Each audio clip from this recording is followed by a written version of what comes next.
Magandang tanghali po. Oras na para sa maiinit na balita.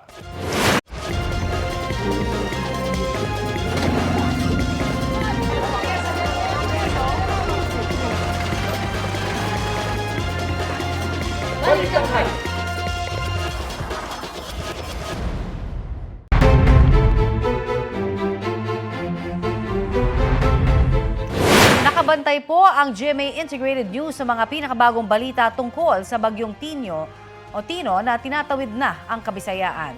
Katuwang po dyan ang buong puwersa ng GMA Regional TV. Mag-uulat live sa Dumangas, Iloilo si John Sala. Nakabantay sa Bacolod City si Eileen Pedreso, habang nakapwesto si James Paulo Yap sa Surigao City. Maraming ulan at matinding pagbaha ang resulta ng pananalasa ng bagyong Tino sa ilang lugar sa Visayas. Kabilang sa mga nabulab o nalubog sa baha, ang lungsod ng Cebu. Nagbutangan po yung mga sasakyan dahil sa bahangyan sa Cebu City. Ang iba, tinatangay pa ng agos ng tubig. Rumaragasa rin ang kulay putik na baha sa Talisay City. Sa taas ng tubig, nasa ikalawang palapag o kaya'y nasa bubong na ang ilang residente. Baha na rin po sa ilang bahagi ng National Highway sa Mandawi City. Sa iba pang bahagi ng lungsod, humarang na sa kalsada ang mga nabuwal na puno. Ayon sa National Disaster Risk Reduction and Management Council, may isa nang napaulat na nasawi dahil sa bagyong Tino. For verification pa raw nila ito. Sa tala naman ng NDRRMC, mahigit 7,000 pamilya ang nananatili sa mga evacuation center, habang mahigit 3,000 pamilya naman ang lumikas sa iba pang lugar. Update na po tayo ng latest na sitwasyon sa Dumangas, Iloilo. May ulat on the spot si John Sala ng GMA Regional TV. John? Connie, patuloy pa rin ang pananalasa ng bagyong Tino dito sa bayan ng Dumangas, Iloilo.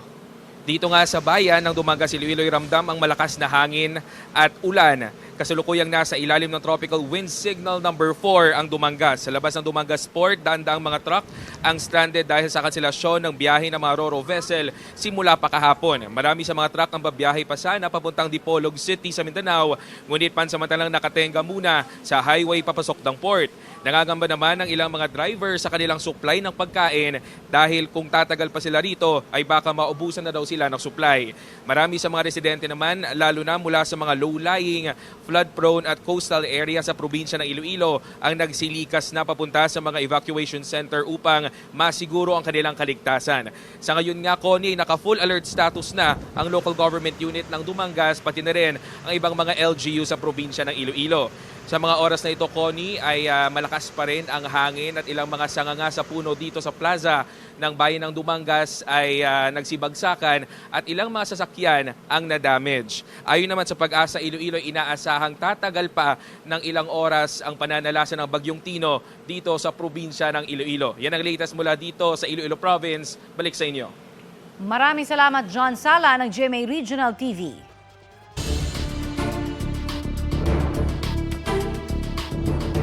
Mainit na balita, tuloy ang pananalasa ng bagyong Tino sa Visayas.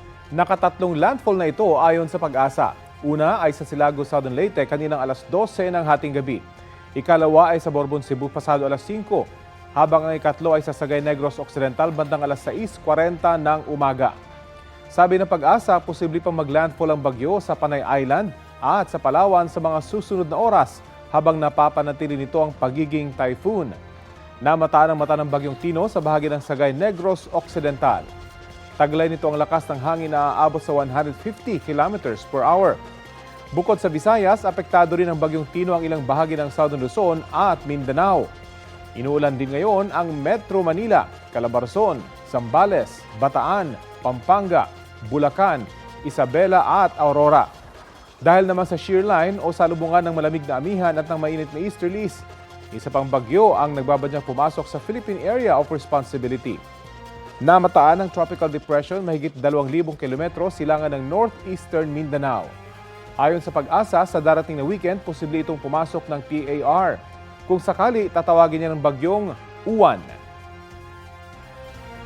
Pahirapan ang pagpapalikas sa ilang residenteng nakatira sa coastal area sa Bacolod City sa gitna pa rin po ng pananalasa ng bagyong Tino.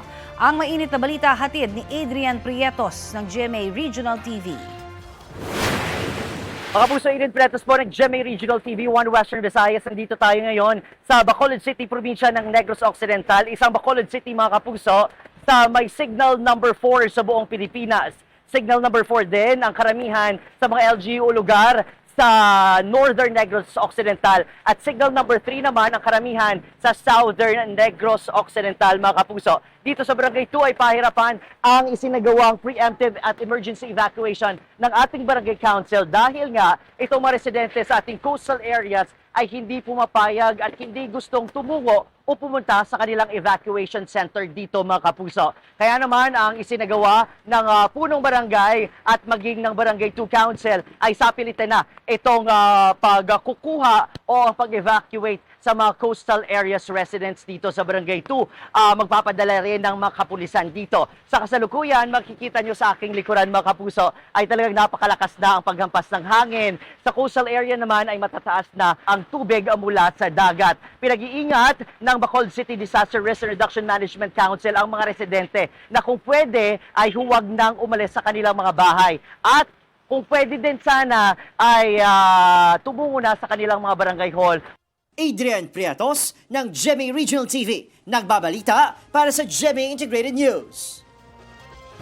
Bago pa man naglandfall ng 3 beses ang bagyong Tino sa bansa kaninang umaga, hinagupit na nito ang ilang bahagi ng Surigao del Norte, Albay, Bohol at Negros Oriental. Balitang hatid ni Bam Alegre. Rumagasa ang baha sa Baay City sa Negros Oriental. Kasunod niya ng malakas na ulan na dulot ng bagyong Tino. Ang mga residenteng inabot ng ulan sa kalsada, dahan-dahan ang pagtawid sa kulay puting na tubig para hindi sila matangay. Nagpaulan din ng bagyo sa iba't ibang bahagi ng Bohol. Sa bayan ng Tubigon, maraming residente ng mga island barangay ang isinakay sa bangka para dalhin sa evacuation center. Nagsagawa na rin ng preemptive evacuation sa bayan ng Hetafe. Halos 70 pamilya ang inilikas mula sa mga coastal at island barangay ng munisipalidad.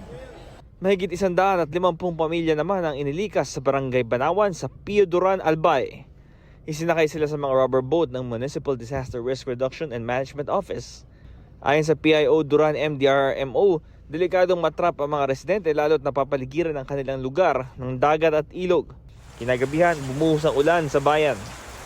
Naranasan din ang malakas na hangin at ulan sa isla ng Bukas Grande sa Socorro, Surigao del Norte. Makikita ang tila pagsayaw ng mga puno dahil sa hampas na hangin. Ayon sa Pag-asa, ang mga lalawigan sa Visayas, Northern Mindanao, pati mga bayan sa Albay, kabilang sa mga apektado ng bagyong Tino. Bam Alegre, nagbabalita para sa GMA Integrated News. Nagsagawa naman ng preemptive evacuation sa ilang lugar sa Palawan bilang paghahanda po sa bagyong Tino. Sa Araceli, mahigit 400 pamilya ang nasa evacuation center.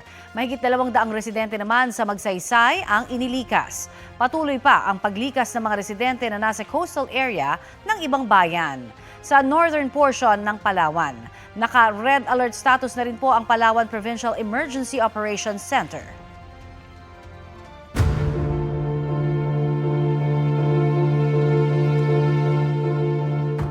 Hinimok ng Office of the Ombudsman si dating Ako Bicol Party List Representative Zaldico na magsumiti pa rin ng kontrasalaysay kahit wala siya sa Pilipinas. Yan daw ang pagkakataon ni Ko na sagutin kung ano man ang naging papel niya sa substandard flood control project sa Oriental Mindoro. Balitang hatid ni Salima Refran. An order to file counter affidavit was given to Elizalde Zaldi Esco, but the recipient refused to accept. Pinadalhan na ng Office of the Ombudsman si dating Ako Bicol Party List Representative Zaldico ng utos para maghain na ng kanyang kontrasalaysay kaugnay ng 289 million peso na substandard umanong flood control project sa Nauhan Oriental, Mindoro. Inirereklamo si Ko at 17 iba pa na mga taga-DPWH at contractor na Sunwest Incorporated ng graft, malversation, falsification of public documents at paglabag sa Government Procurement Act. The last place or the last residence of former Congressman Ko was used in the delivery of the order, and yet the persons who received it on his behalf refused to accept the order. Hulyo pa wala sa bansa si Ko matapos magpaalam noon sa Kamara na magpapagamot sa Amerika bago tuluyang magbitiw sa pwesto bilang party list representative nitong Setyembre. May Interpol Blue Notice na kay Ko na pinaniniwala ang nasa Europa. Gayunman, hinihikayat pa rin ng Office of the Ombudsman na maghain si Ko ng kanyang counter-affidavit. The Ombudsman has intelligence on his whereabouts. Although we can expect na palipat-lipat po siya, this again is an opportunity for him to air his defenses. You can go to a Philippine embassy para po mag-swear in sa harap ng isang consul, and then that will be treated as if it was sworn in before a prosecutor, which is the actual process. Inaaral na lamang daw ng Office of the Ombudsman kung napaso na ba ang panahong dapat ay nakapaghain na si Ko ng kontrasalaysay para maituring in default na ito sa preliminary investigation. Pag in default po kasi ang isang respondent, hindi siya nakapagbigay ng kanyang defense sa mga allegations laban sa kanya, ang nangyari po doon, yung lahat ng nasubmit, including na po yung complaint affidavit ng complainant, ay magiging basis na po ng prosecutor dun sa kanyang resolution, whether or not there is probable cause or yung prima facie case with reasonable certainty of conviction. Samantala, 15 pang field investigators ang tinalaga ni Ombudsman Jesus Crispin Remulla para tumulong sa investigasyon. Kabuuang 30 field investigators na ang nakatutok sa flood control projects. Sarima Nefra, nagbabalita para sa GMA Integrated News. Ito ang GMA Regional TV News. Mainit na balita mula sa Luzon, hatid ng GMA Regional TV. Patay ang angkas ng isang motorsiklo matapos maaksidente sa Dasmariñas, Cavite. Chris, ano ang detalye? Connie, tumama sa Center Island ng Aguinaldo Highway ang sinasakyang motorsiklo ng naaksidenteng mag-ina. Base sa kuha ng CCTV, papunta ang motorsiklo sa inner lane nang sumemplang ito at tumama sa Center Island. Dead on the spot ang nanay ng rider na angkas niya. Nagpapagaling naman sa ospital ang rider. Ayon sa investigasyon, nawala ng kontrol ang rider. Patuloy pang iniimbestigahan ang insidente. Ramdam na sa ilang bahagi ng Bicol Region ang epekto ng Bagyong Tino. Malakas na buhos ng ulan at hangin ang naranasan sa Pamplona, Camarines Sur. Halos mag-zero visibility rin ang daan sa Legazpi City sa Albay dahil sa masamang panahon. Batay sa datos ng Office of the Civil Defense Region 5, mahigit 1,000 pasahero at mahigit 400 sasakyan ang stranded sa iba't ibang pantalan sa rehiyon.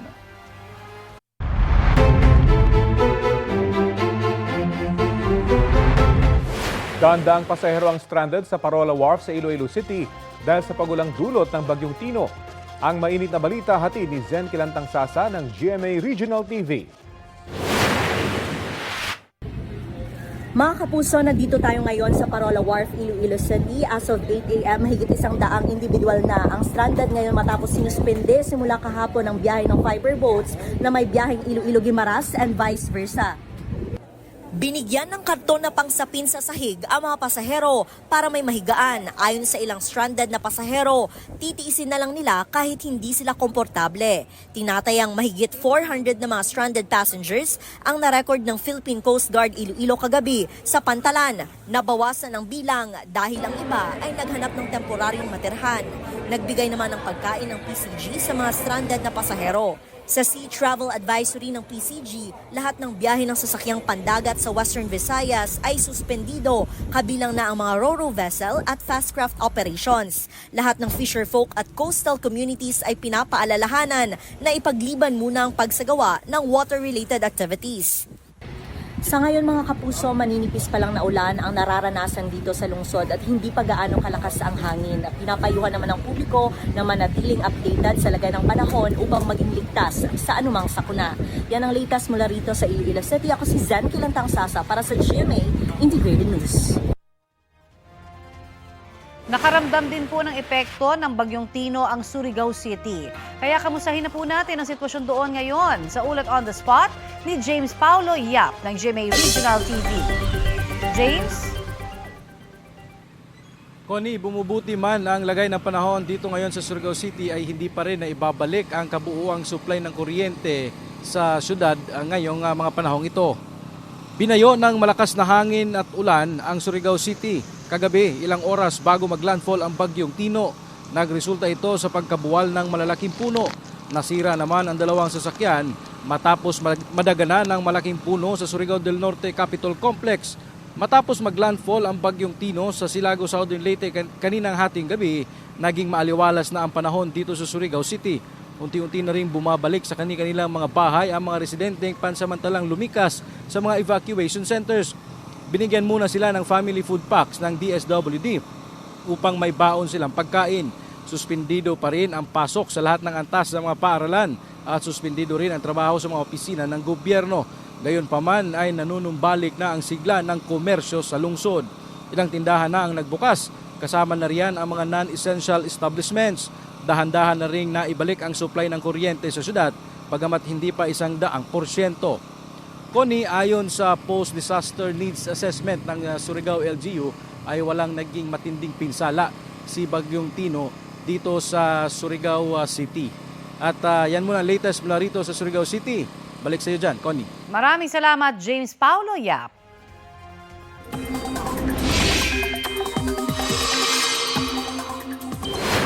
Nananatili ang banta ng daluyong sa maraming bahagi ng bansa dahil sa Bagyong Tino. Itinaas ng Pag-asa ang storm surge warning sa ilang panig ng Aklan, Capiz, Cebu, Iloilo at Negros Occidental. Posibleng umabot sa mahigit 3 metro ang taas ng ragasadong ng daluyong ng 2.1 hanggang 3 meters na storm surge ang posibleng maranasan sa ilang coastal areas ng Antique, Biliran, Cebu, Eastern Samar, Guimaras, Iloilo, Leyte, Negros Provinces, Samar at Southern Leyte. Aabot naman sa 1 hanggang 2 metrong taas ng daluyong ang posibleng manalasa sa Bohol, Camiguin, Dinagat Islands, Masbate, Northern Samar, Mindoro Provinces, Palawan, Romblon at Siquijor.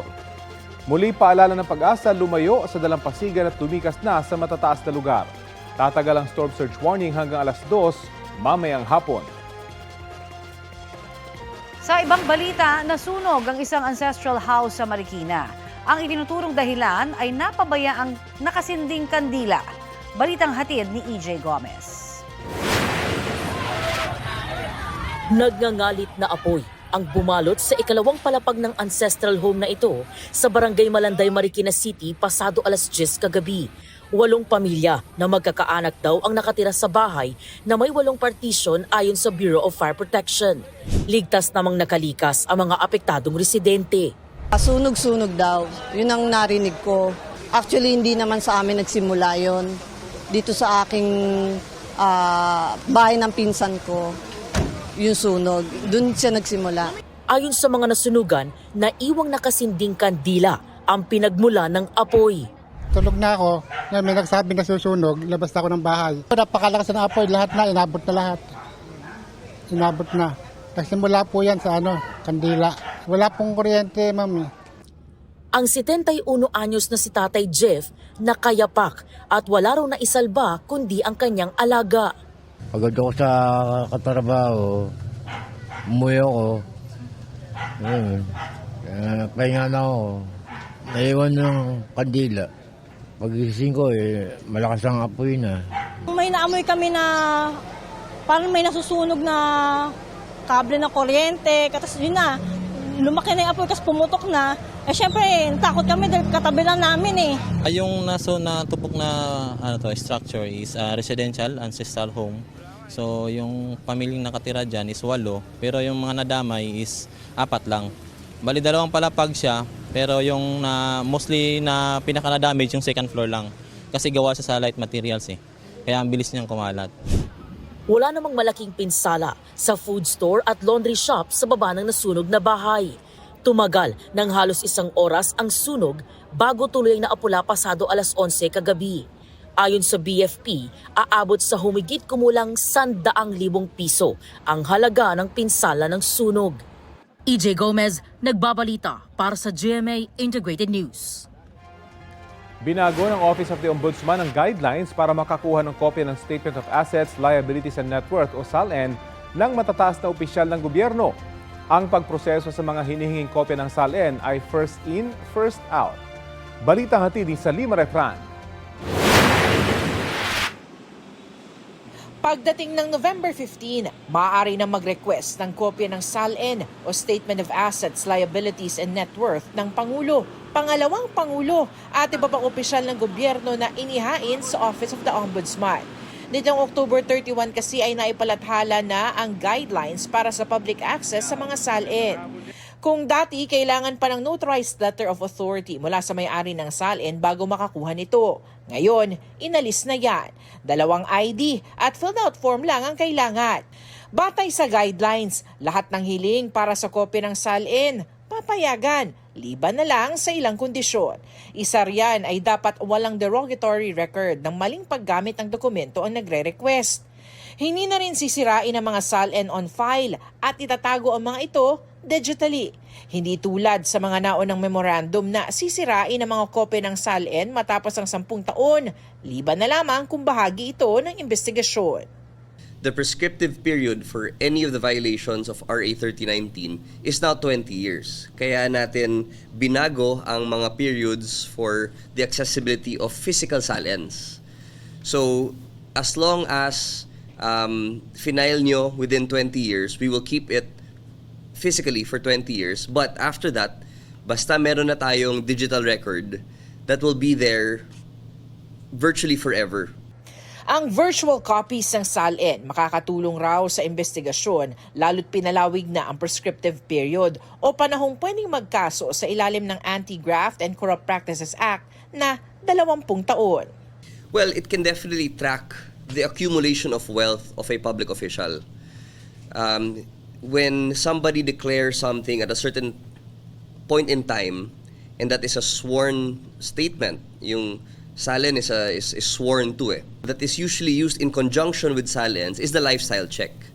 So if there's any information or intelligence po na yung SALN at a certain point in time ay misdeclared or may mga misrepresentations, merong hindi linagay doon na alam natin siya ang may-ari at a certain point in time, then you can compare. Ayon sa Office of the Ombudsman, first in, first out ang pagproseso sa mga request para sa SALN. Pero dahil inaasang marami ang hihiling ng kopya ng mga ito, humihingi na agad ng pangunawa ang Ombudsman. Wala pa ring inaanunsyo kung magkano ang babayaran sa SALN request. Paalala rin ng opisina, maaaring hindi na pagbigyan ng susunod na SALN request ng isang partido kung di susunod sa guidelines. Kabilang na ang pagsusumite ng publish o broadcast output 5 araw matapos makuha ang kopya ng SALN.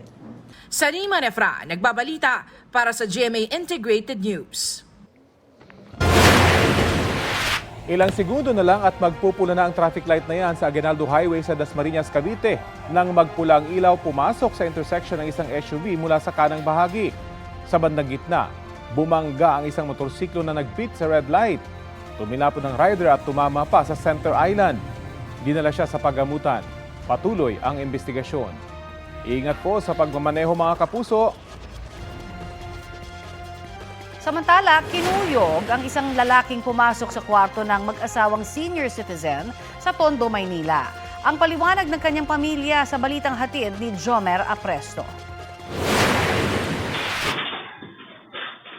Kuha sa CCTV ang pagtakbo ng lalaking naka-violet sa bahaging yan ng Benita Street sa Barangay 186 Tondo, Maynila, tanghali nitong November 2. Ang lalaking tumatakbo galing daw sa bahay ng isang mag-asawang senior citizen. Naabutan daw sa Benita Extension ng 29 anyos na lalaki at doon na siya kinuyog ng mga residente. May mga tama po siya dito sa tuhod. Sugat lang po sa tuhod. Siyempre ako naman po, bilang kagawad po, siyempre ayoko naman pong masaktan yung tao.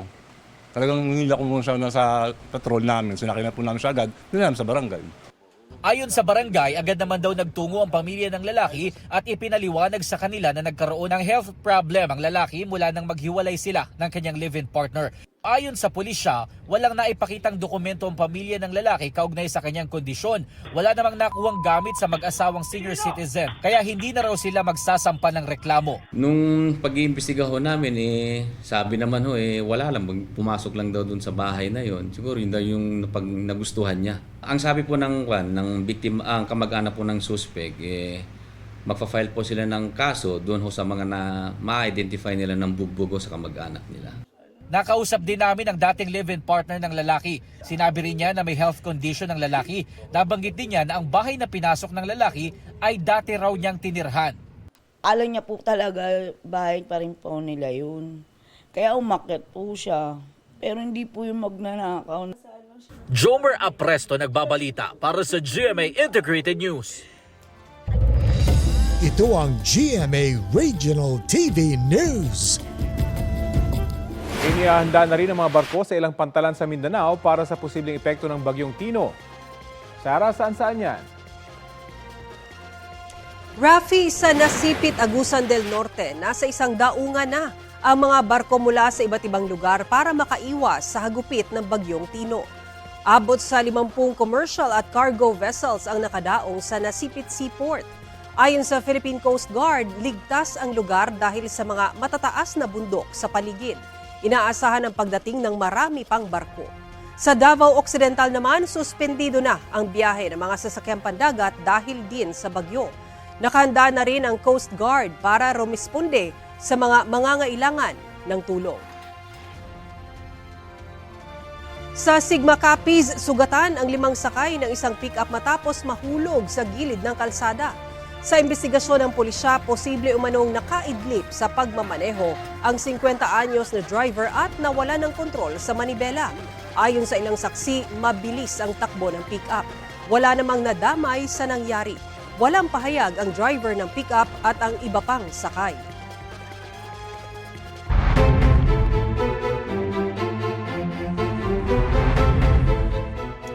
Update po tayo sa initial assessment ng Office of the Civil Defense kaugnay ng pananalasa ng Bagyong Tino. Kausapin po natin si Office of Civil Defense Deputy Administrator for Administration, ASEC Rafaelito Alejandro IV. Magandang tanghali at welcome po sa Balitang Hali. Si Connie Season po ito.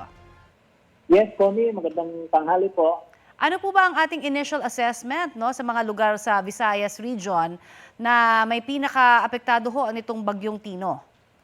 Oo, based sa mga nakuha namin mga reports and updates, mukhang ang Cebu, because of the massive flooding na nangyari kaninang madaling araw hanggang umaga, ito po ang nakita natin na pinaka-apektado so far.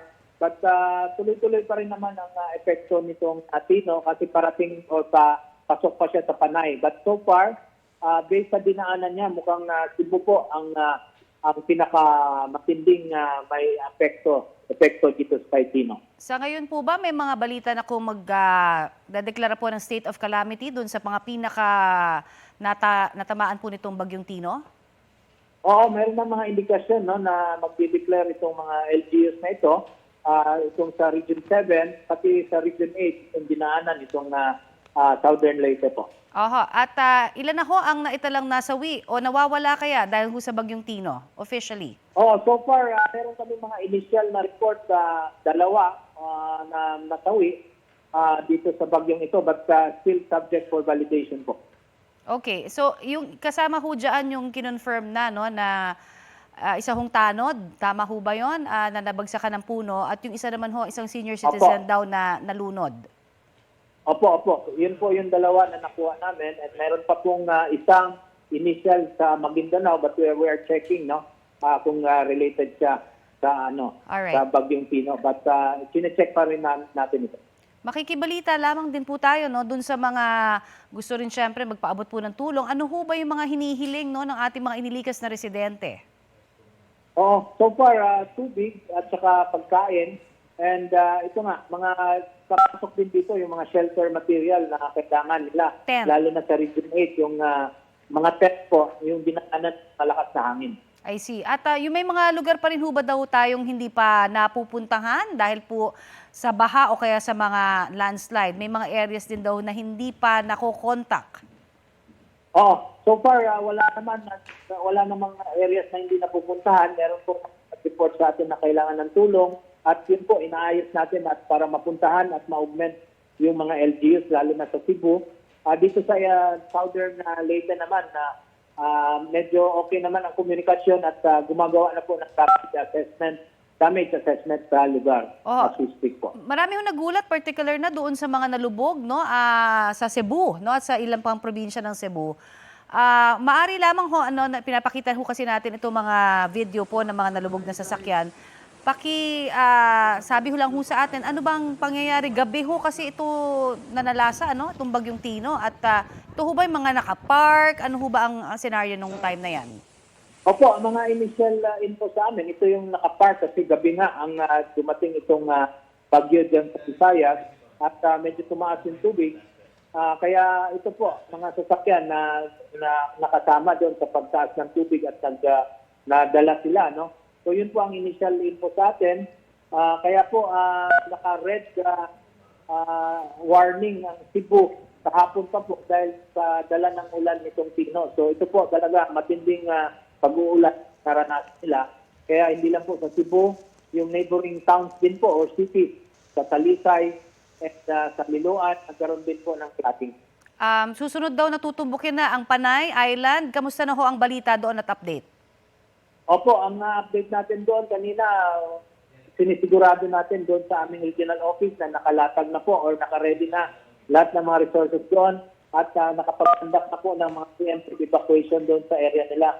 So, titignan natin yung pagdaan itong bagyong Tino doon at nakapag-issue naman tayo ng early warning at sana hindi na ganun kagrabe ang epekto nito. But again, all warnings have been issued and preemptive actions have been undertaken already doon sa Panay Island. Sir, ulitin ko lamang yung tanong ko kanina, no? Kung may mga lugar tayo na nababanggit nga na talagang napuruhan po nitong bagyong Tino, may mga sasailalim na ba sa state of calamity na alam nyo na? Na po pwede hong... Oo, may mga indikasyon na po. Yung Cebu, baka mag-declare din po sila. But of course, kinukumpleto lang nila yung datos. But sa Region 8 and Cebu, we expect po na magkakaroon ng declaration sa mga lugar na dinatapos po ng Tino. Malawak nga po ito, pati po daw sa Sagay, no? Pinag-uusapan na rin po nila. Okay. Marami pong salamat, sir, sa inyo pong oras at update na ibinigay sa amin dito sa Balitang Hali. Yes, Connie, magandang tanghali din po. Ingat po kayo. Yan po naman si Office of Civil Defense Deputy Administrator for Administration ASEC, Rafaelito Alejandro IV. Suspendido ang klase sa ilang lugar sa bansa dahil sa masamang panahon dulot ng bagyong Tino.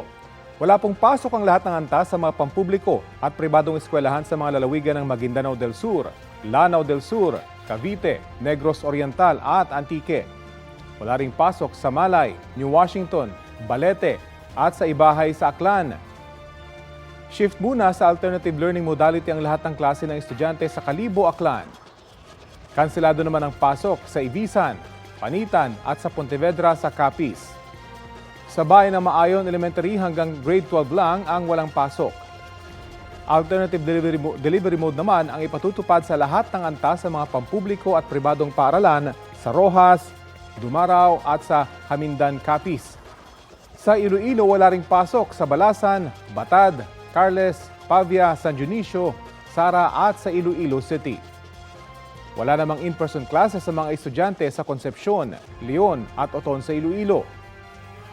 Tutok lang po sa Balitang Hali para sa iba pang anunsyo ng class suspensions. Be a little kind every day. Yan ang tumatak sa pamilya at mga kaibigan ng influencer, content creator at sparkle artist na si Eman Atienza sa kanyang burol sa The Heritage Memorial Park.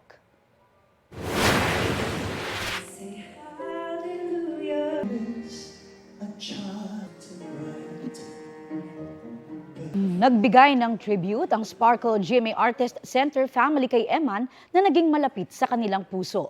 Sa aking interview sa ilan niyang nakasama at kaibigan sa trabaho, muli nilang inalala ang masasaya at hindi malilimutang memories with Eman, pati na rin ang ilang aral na natutuhan nila kay Eman. Nasaksihan ko rin sa aking pagtutok sa lamay ni Eman kung gaano siya ka-espesyal. Si Eman ay naging bahagi ng Status by Sparkle na digital arm ng Sparkle GMA Artist Center. Nakilala si Eman sa kanyang platforms na masayahin, full of energy, outspoken at very authentic. Open din siya sa usapin ng mental health na hinangaan ng kanyang followers. October 22, pumanaw si Eman sa Los Angeles sa Amerika.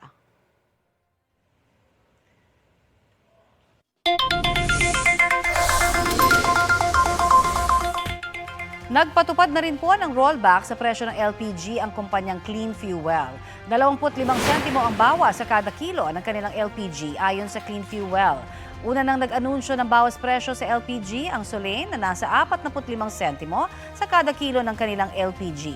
At ang Petron Gasol na nasa 50 sentimo naman ang tapyas. Dulot daw yan ng pagbaba ng international contract price ng LPG ngayong buwan. Nasa state of calamity ang Baes Negros Oriental dahil sa pagtagas ng kemikal mula sa wastewater lagoon ng isang planta nitong October 26. Ayon kay Baes City Mayor Luigi Con, mahigit 2,000 residente ang apektado ng kabuhayan. Gagamitan daw nila ng Quick Response Fund para mamahagi ng pagkain sa mga apektado. Ayon sa Department of Environment and Natural Resources, 13 coastal barangay sa Tanyon Strait, Protected Seascape ang apektado ng wastewater spill. Patuloy ang kanilang pagsusuri sa lawak ng pinsala roon. Pinag-aaralan din daw ng DENR ang Environmental Compliance Certificate at iba pang permit ng kumpanyang may-ari ng planta. Sa pahayag ng Universal Rubino Corporation sa Philippine Stock Exchange, sinabi nito ngayong araw na katakdang matapos ang pagsasaayos at pagpapatibay sa nasira nitong lagoon. Nakikipagtulungan din daw sila sa DENR at iba pang ahensya para makontrol ang pagkalat ng kontaminadong tubig at para sa recovery. Ibinibigay din daw ng kumpanya ang pangangailangan ng mga pamilyang apektado ng wastewater spill hanggang bumalik sa normal ang sitwasyon.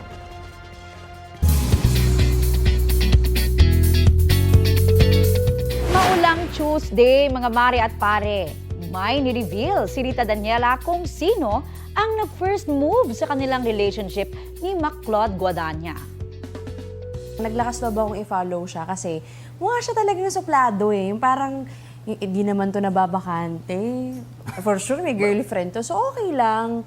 Eh, finalo back ako, Tito Boy. Siyempre, nung finalo back ako, gumalaw tayo agad. Ako yung una nag-message. Okay.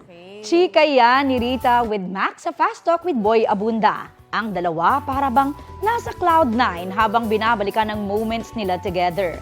Isinare naman ni Mac na happy siyang ma-meet ang anak ni Rita na si Uno. Itong October nang aminin ni Rita na exclusively dating sila ni Mac. Kasunod yan ang kanilang sweet photos na magkasama. Emotional din si Rita nang balikan ng journey before matanggap ang kanyang answered prayer. But ngayon po, grabe, sobrang ramdam ko si Lord. Kaya lang po ako naiiyak at nagiging emotional. Na tama po yung sinabi niya, you just keep the faith. Yeah. And maging mabuti ka lang during your waiting season. Ang ganda nun. Because everything will be worth it. Right.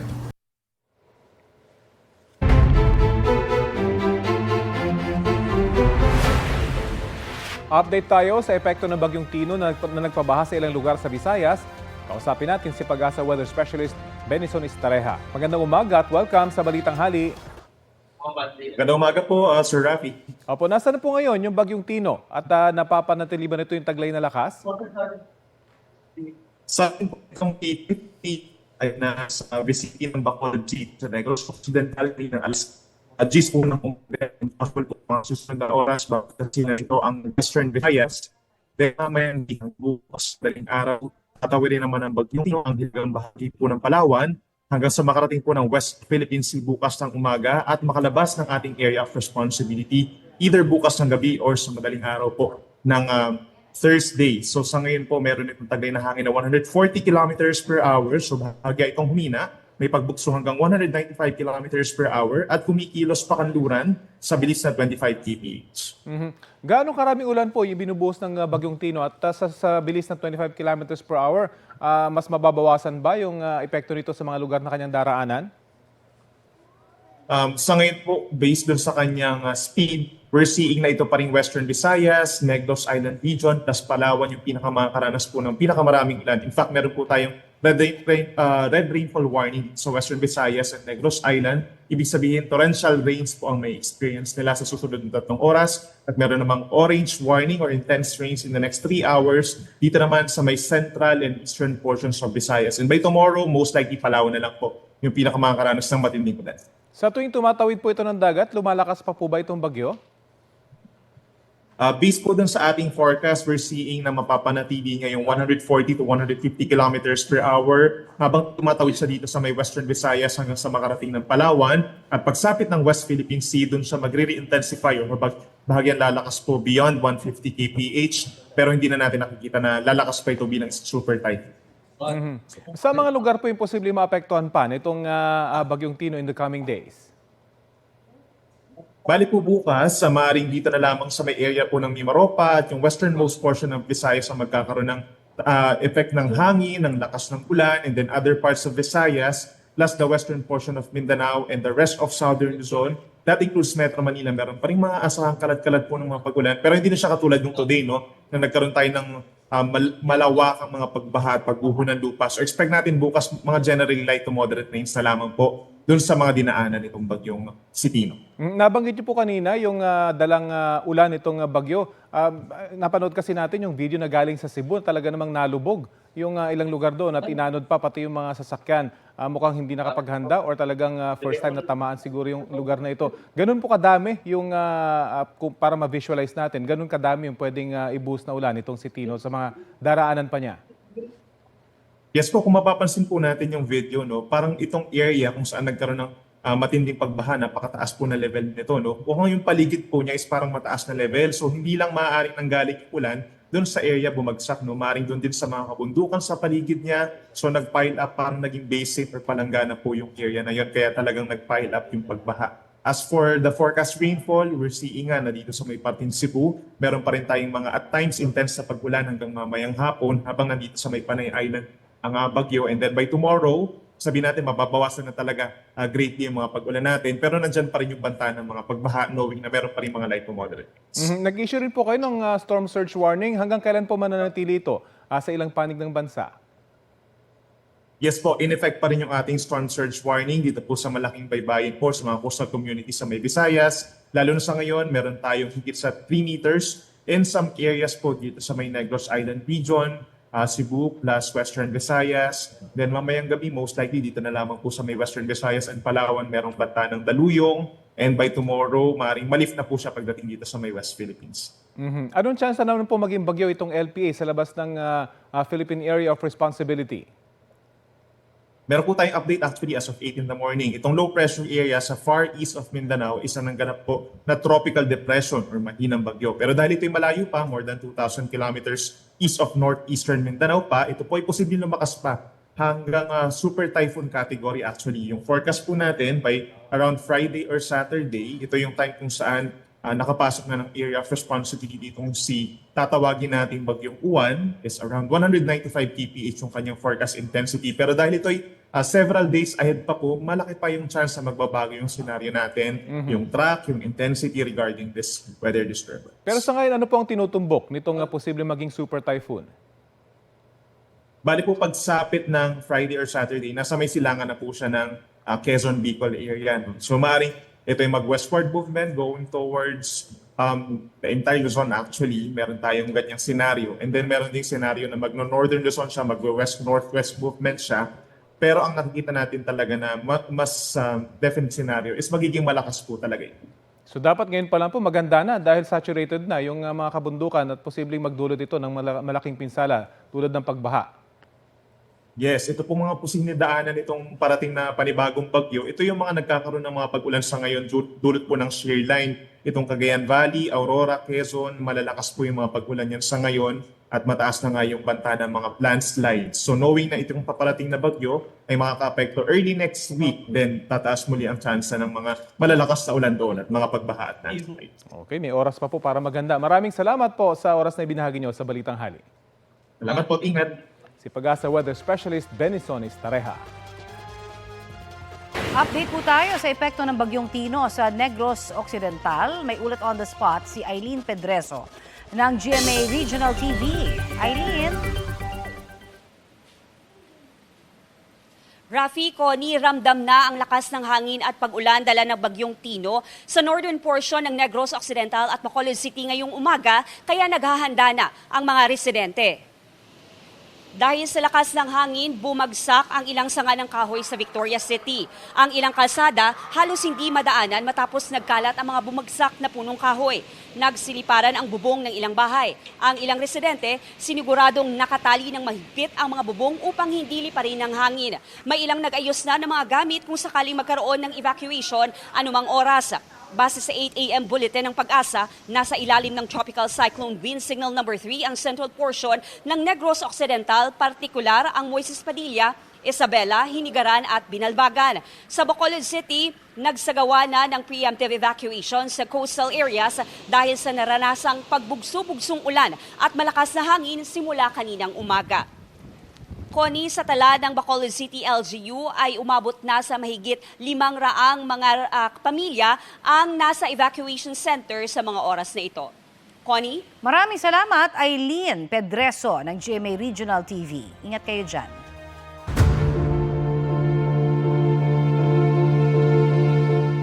Update naman po tayo sa investigasyon ng Independent Commission for Infrastructure sa mga questionableng flood control project sa bansa. May ulat on the spot si Joseph Morong. Joseph?